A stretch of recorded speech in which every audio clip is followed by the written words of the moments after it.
आता बघा, आता पुन्हा आपल्याला आज या डिजिटल अक्षर उपक्रमामध्ये आपला पुढचा फॉर्मॅटिंगचं साधन आहे ते म्हणजे यूच्या खाली लिहिलेला रेष म्हणजेच अंडरलाईन.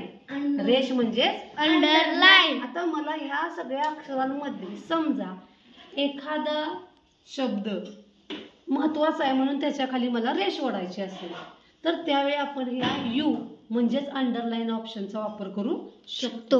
आता मला कुठं ह्याच्यातलं कुठलंच अक्षर महत्वाचं नाही खरं वाटत आहे, पण मला ह्याला नाव द्यायचंय आधी. एबीसीडी हे कसली अक्षर आहेत?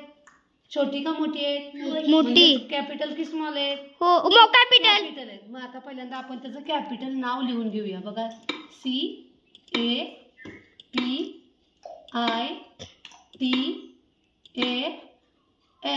Capital letters.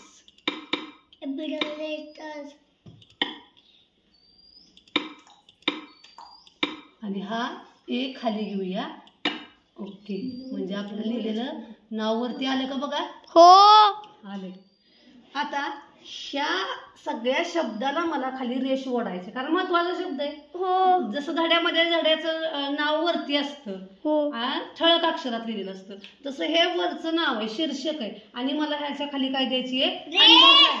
अंडरलाईन द्यायची आहे, रेष द्यायची. पहिल्यांदा आपल्याला काय करावं लागेल? डायरेक्ट यू दाबल्यावर होईल का रे? डायरेक्ट यू दाबल्यावर होईल का? नाही होणार. आपल्याला पहिल्यांदा ते सगळं सिलेक्ट करावं लागेल. काय करावं लागेल? सिलेक्ट. बघा, इथून मी दाबून धरलं. वेदांत जास्त बोलू नकोस.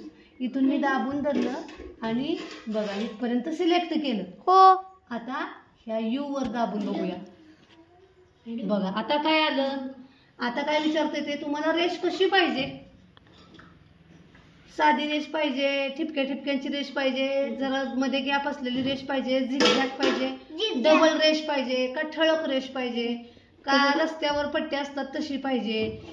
डबल रेष. आपण काय करायचा? सिलेक्ट करू. आता मी डबल रेषेचा सिलेक्ट केला. बघा वर डबल रेष आली का? आली का डबल रेष? आली. म्हणजेच अंडरलाईन झालं का? झालं. अंडरलाईन झालं का? हो. ओके. आता ह्याच्या पुढचा ऑप्शन आहे रंगीत गोल, म्हणजे कलर बदलायचा. रंगीत गोल म्हणजे कलर बदलायचा आहे. आता मला ह्या शब्दांचा काय करायचा आहे? अक्षरांचा कलर बदलायचा आहे. खाली आपण एबीसीडी पण लाल रंगात लिहिली आहे आणि वरचं नाव पण लाल रंगात झालंय. मग आपण काय कुठल्याचा रंग बदलूया? नावाचा बदलूया का एबीसीडीचा बदलूया? एबीसीडीचा बदलूया. नावाचा लाल राहू देत. बर, ठीक आहे. आपण एबीसीडीचा रंग बदलूया. एबीसीडीचा रंग बदलण्यासाठी आपल्याला पहिल्यांदा एबीसीडी घेतली का आपण वरती घेतली. आता काय करावं लागेल रे? रंग बदलायचा आहे मला सगळ्या अक्षरांचा लिहिलेल्या. फक्त बोल मध्ये दाबायचं. बघूया बरं दाबून काय होते. कलर आला. हा, सिलेक्ट कलर. हा, कोणता कलर सिलेक्ट करू? निळा. बर, पिवळा सिलेक्ट केला. हा, आला का?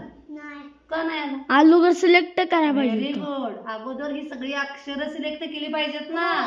ज्यांचा मला रंग बदलायचा आहे ते अक्षरं सिलेक्ट केली पाहिजेत. मग इथं कर्सर घेतला आणि ए पासून आपण ही सगळी अक्षरं काय करूया? दाबून धरून सिलेक्ट करूया. बघा तर सिलेक्ट होतंय. झालं. आता मी ह्या रंगामध्ये गेले आणि मला कोणता कलर आहे?